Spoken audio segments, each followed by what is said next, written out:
Welcome everyone. Today we are going to talk about operators. So, what is an operator and what are the types of the operators that are supported by the C language? So, first we need to understand what is an operator and what is an operand.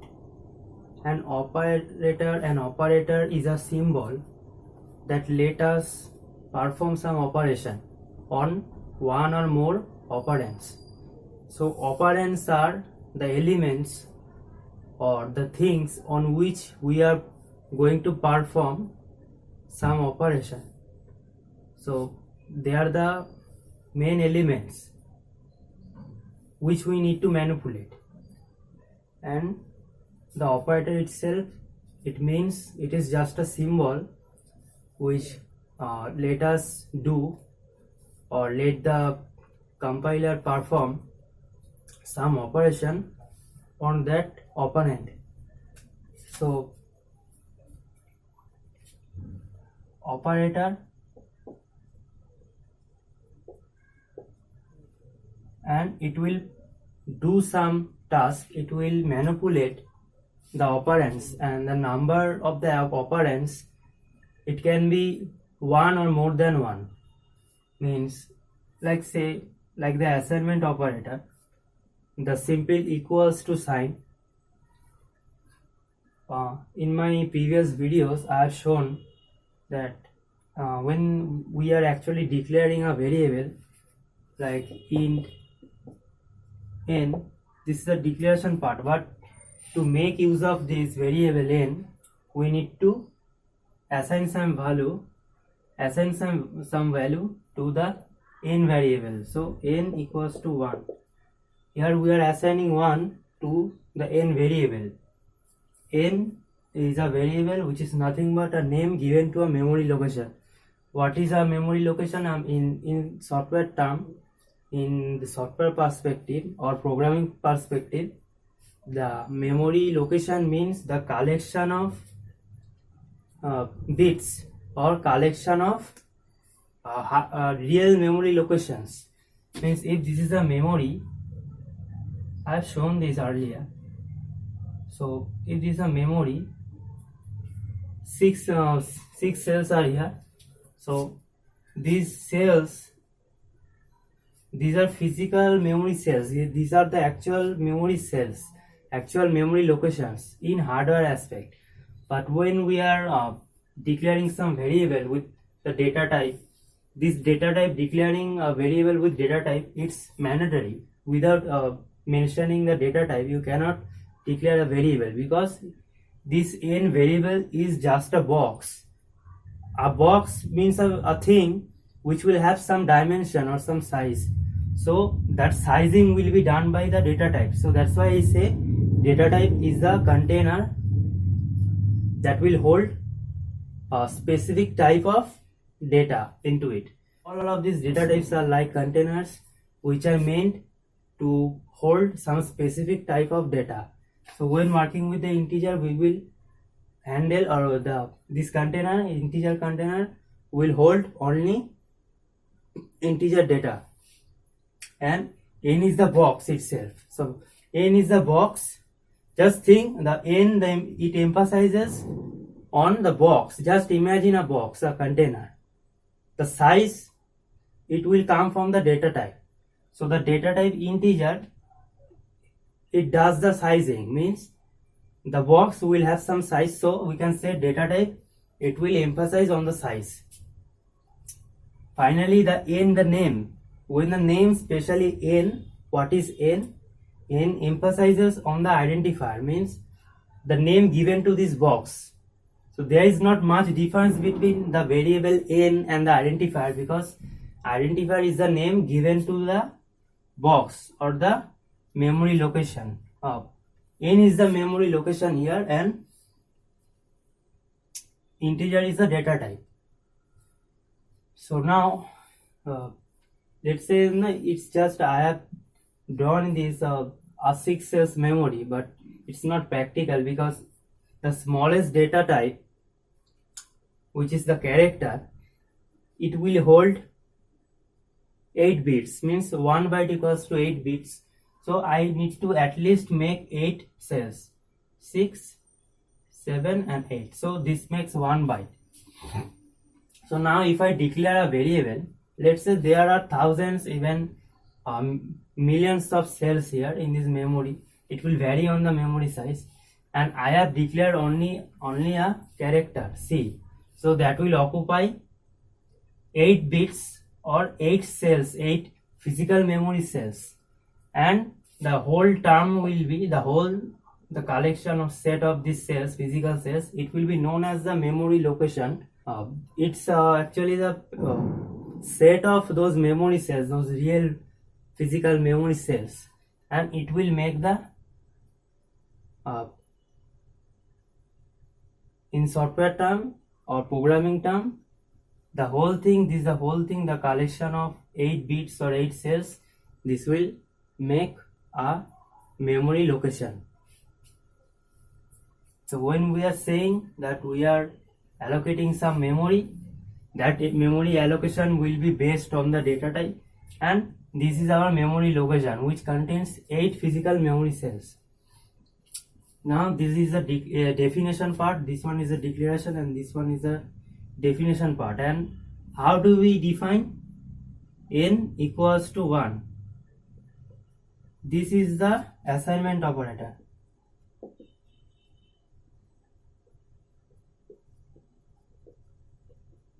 And these two, this one and this one, the n and 1 part, these are the operands. Operands means those elements on which the operator performs some task. So this operator is performing or manipulating these two operands, which is nothing but the assignment of 1 into n. So this is the idea where this is the operator and these two are operands. So there, how many types of operators are there? So let us see the types that the C language supports for operators. The first one is the unary operator, unary, unary. Second one is the binary.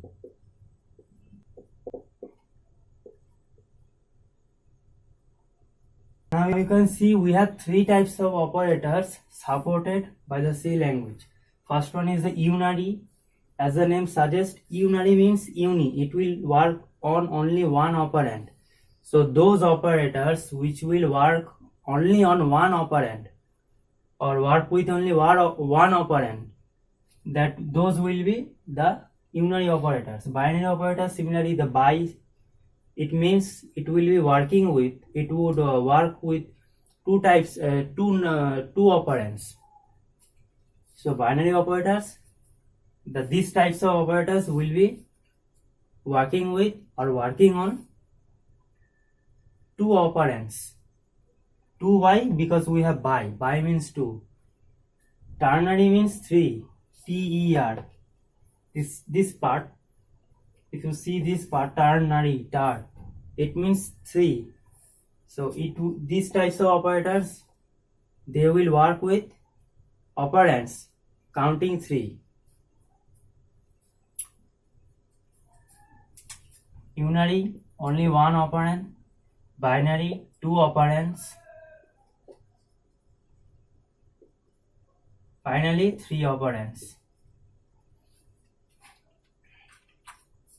So what are those operators which will work on only one operand? So operators like increment, decrement.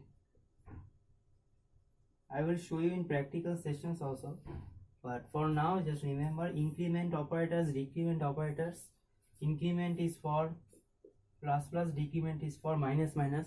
These operators, these are the operators, it will work on only one operand. It's like if I write let's say int a equals to 1. So now if I write a plus plus, so after this line, after executing this statement, the value of a will be 2. So I'm incrementing the value of a. Here a is the operand and plus plus is the increment operator. So plus plus is the increment operator. This part is the operator part, and this is the operand.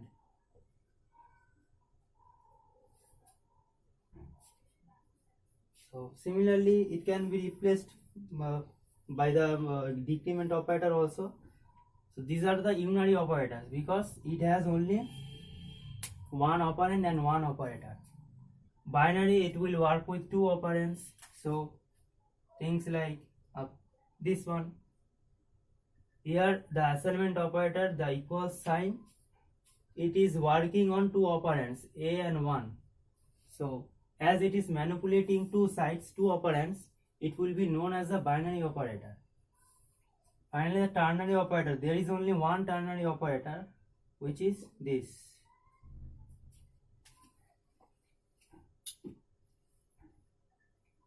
So this is the example of this is the example of this, and finally the ternary, it is the example of question mark and colon, because we have expression 1 here, after the question mark expression 2 comes, finally after the colon expression 3. So this one is the ternary operator. Why ternary operator? Because we have two operators here working on three operands. Those two operators, this question mark and this colon part, this is the operator part, and the ex1, this is not into, this is not the multiplication, this is ex for expression, x1, x2, x3, means expression 1, expression 2 and expression 3. How to use these operators I will show you, but these are the examples of these three types of operators. Now let us divide these operators in more depth, because these are the basic types. These three types are the basic types. The nature of operators based on the number of operands they are working with. But in true sense, there are many types of operators that falls under these categories, being a subcategory. So those subcategories are relational. First, let us start with the arithmetic operators. Arithmetic, relational,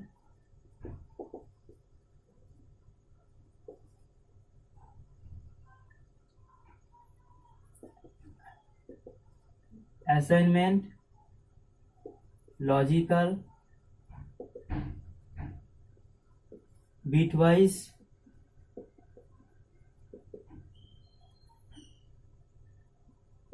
conditional. So now the bigger picture in more depth, it will be what are the arithmetic operators. Arithmetic operator means those operators that let us perform arithmetic operations or manipulations like plus, minus, division, multiplication and modulo division. Modulo division, it will, if you use the modulo division, like when you use 2 division 2, the result will be 1. So this is the quotient. Quotient is the 1 and there is no remainder. Remainder is 0.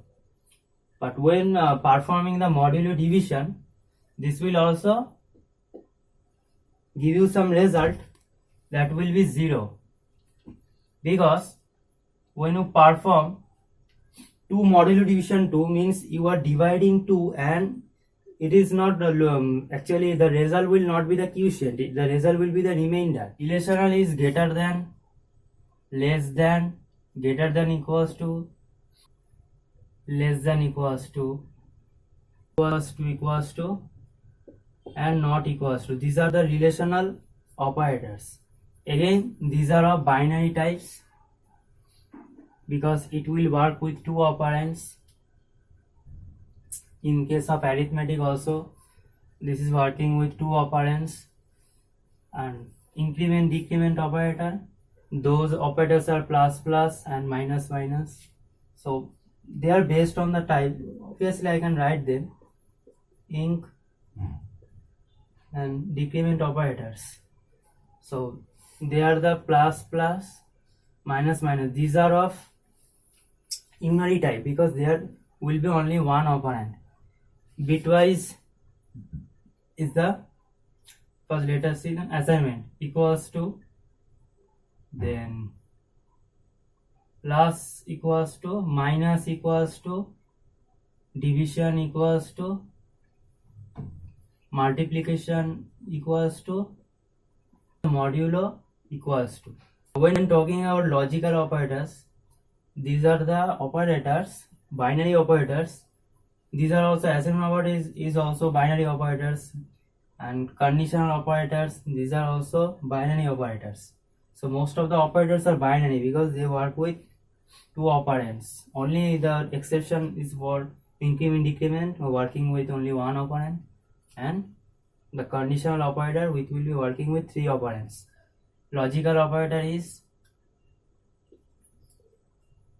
and, or, and not. So again this will be working with the two operands, so binary operator. I'm writing like this: B ampersand, it means it will follow the Boolean algebra. Means the logical, as I'm saying logical, it's not the arithmetic part, it's not the binary arithmetic part. When I'm using a logical operator means I'm performing some Boolean algebra here. So in this case, double ampersand, double pipe, these are the pipe symbols you will find in the keyboard near enter, beside the enter. Here we have single ampersand, single pipe,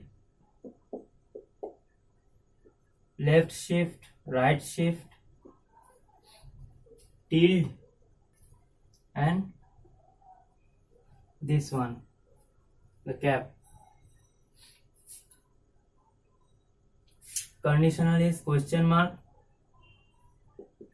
colon. It will support three operands. So these are the operators we will make use of in C programming. So how to use all of these operators and the types of operators, you already know the types of the operators: unary, binary, and ternary. This one is a increment decrement is a unary operator.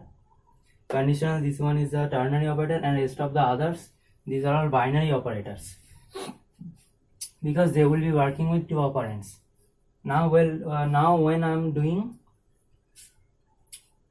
after this thing is the question mark. Now we have this will work as a conditional, means expression 1, expression 2, and finally expression 3. After checking the expression 1, it will find if a statement is true, then we'll perform the second expression. If false, then we'll perform the third expression. So this is all about operators. These are the 7 operators you will be using while programming in C language. Most of the languages, it's not only about C language. Also the object-oriented high-level languages like C++, Java, Python, they all support these operators because these are the foundation. Without using these operators, you cannot write logic or perform arithmetic and all these kinds of tasks. When I will be doing the practical sessions, I will show you how to use each of these operators and their significance, and also the tricks and how they are so special. I will show you that. So this is all about our operators.